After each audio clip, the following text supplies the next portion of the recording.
Shalom, nongeye kuza muri cya gitondo cyiza kikubwira ngo Yesu Kristo aracyariho kwizerwa. Inshuti yanjye, Yesu Kristo aracyariho kwizerwa.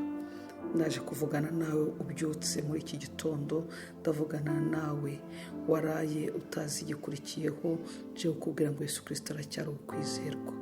Ndakwifuriza igitondo cyiza cy'umugisha, igitondo cyiza cy'amahoro, igitondo cyiza cyo gutabarirwamo. Ndavuga ngo igitondo cyawe reka kibe igitondo cy'umunezero. Wongere umubwire ngo Yesu Kristo ndaje, unyemerere umbere umwami n'umukiza. Wongere umubwire ngo Yesu Kristo menye neza kuri uwo kwizerwa, ku rubyaro rwanjye uri kwizerwa, ku mirimo yanjye uri kwizerwa, mu byo ngerageza byose uri kwizerwa. Reka dusome iri jambo, Zaburi ya 34, 9 n'icumi, 8 kugeza ku 10. Ndavuga uhereye ku 8 avuga ngo marayika w'Uwiteka abambisha amahema ye kugota abamwubaha akabakiza. 9 akavuga ngo nimusogongere mumenye yuko Uwiteka agira neza, hahirwa abamuhungiraho. Nimusogongere. Iki gitondo nje kukubwira ngo sogongera, emerera, ongera umfateho. Yesu Kristo no kwizerwa, nukuri sogongera ubimenye Uwiteka agira neza, hahirwa umuhungiraho. Muri ibi byose utazi icyo uri buhungireho, muri ibi byose utazi ndahamagara ndareka nde, ni Yesu Kristo no kwizerwa. Ariko abamuhungiyeho bo babatabawe. Iyo wemeye kumuhungiraho, nawe arahari gufata abamutakira, arahari kwe gufata abamuririraho. Nuwo kwizerwa, icyama akaba ari uhungiraho. Iki gitondo ndavuga ngo ibyiringiro byawe byongere bihungire ku Uwiteka, amarangamutima bahungire ku Uwiteka. Ayiwe, ndavuga ngo mu ntambara zose uri guca muhungire ku Uwiteka. Uwiteka nuwo kwizerwa, umwami wacu no kwizerwa. Umurongo wa 10 akavuga ngo mwubahe Uwiteka mwabera bemwe, kuko abamwubaha batagira icyo bakena. Mwubahe Uwiteka mwabera bemwe, kuko abamwubaha batagira icyo bakena. Imigunzu y'intare ibasha gukena no gusonza, ariko abashaka Uwiteka ntibazagira icyo bakena. Reka nkubwire muri iki gitondo, ubaha Uwiteka. Uwiteka niwe wenyine dufite tujya twubaha, ntidukorwe n'isoni. Uwiteka niwe tujya twubaha bigakunda. Ngwereka marayika Uwiteka abambira amahema kuturinda. Reka nkubwire, abambiye amahema kukugota. Iyo modoka urimo ajya yigota. Erega naho uri ku buriri bwawe ajya gota. Erega ajya gota n'umwana ugiye mu ishuri akagerayo amahoro, ajya gota nawe ugiye mu kazi ukagerayo amahoro. Akugote n'ibyawe, akugotane n'abawe. Amahema y'Uwiteka abambire kugota abawe n'abawe bose, abambire kugota urubyaro rwawe, abambire kugota urushako rwawe. Ni ukuri nta cyamupfupfunyura mu biganza byawe n'umwemerera. Yesu Kristo nuwo kwizerwa. Ndacyavuga ngo nuwo kwizerwa, ndaguhamiriza ngo nuwo kwizerwa.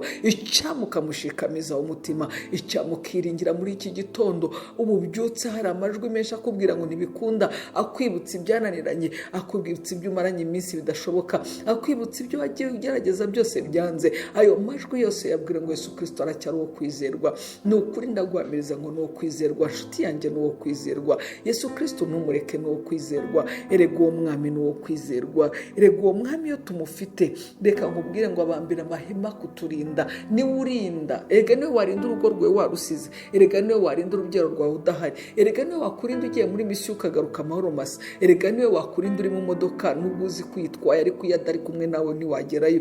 Erega niwe wakurindira urugo. Erega niwe warinda inkongi wawe ntihashye. Erega niwe warinda kugira ngo indwara zitaguherana. Erega niwe wakurinda n'ubwo ugiye kwa muganga ntatumupfa. Hari aho abaganga bagarukira, ni beza, baradufasha, barashoboye, ariko barize, ariko hari ibyo batashoboye, kubera ko umwuka nyirawo niwe ushobora kuwurinda. Iyo ugukuyemo birarangira. Ariko nawe ndakwifuriza ngo mwegurire umutima wawe, mubwire ngo uri uwo kwizerwa. Rinda umwuka wanjye muri njye, rinda ubuzima bwanjye, rinda urubyaro rwanjye, rinda urushako rwanjye.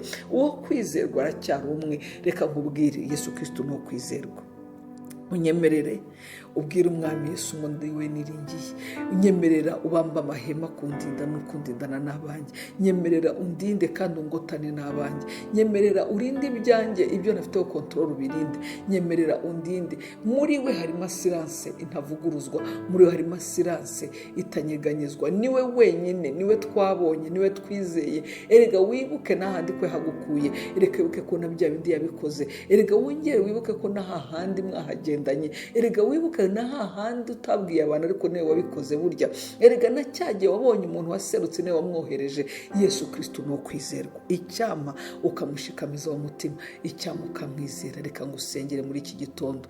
Data, mu izina rya Yesu ndagushimye, mwami nkuzamura icyubahiro.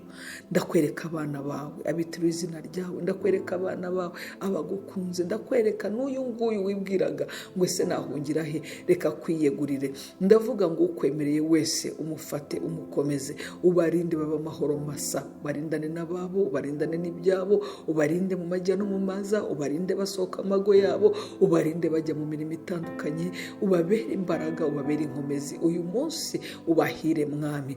Ndasenga ngo uyu munsi ubahire, ndasenga ngo uyu munsi ubiyereke. Uri bukwemere wese akakwemerera kugendana nawe, ntumusige, ntumureke, kuko niwe utadusiga, niwe utaduhana, ni wowe duhorana ibihe byose.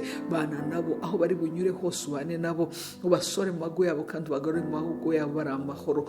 Mwami wanjye ndagushimye, icyubahiro niwe tukigaruriye mu izina rya Yesu. Shalom shalom bene data, reka mugendane n'amahoro ya Kristo, muhahe muronke, kandi ibyo murimo byose mwemerere Yesu Kristo ko ari uwo kwizerwa. Mumubwire ngo niwe twemereye ugendane natwe, icyubahiro niwe tukigaruriye mwami. Umubwire ngo ni wowe wenyine. Reka icyubahiro tuba ari wowe tukigarurira, reka icyubahiro tuba ari wowe tukirekera, kuko ari wowe ukwiriye. Niwe utajya utubeshya, niwe utajya utunanira, niwe wenyine duhamagara aho yaba ari hose akaza, kuko aho ariho hose arakumva.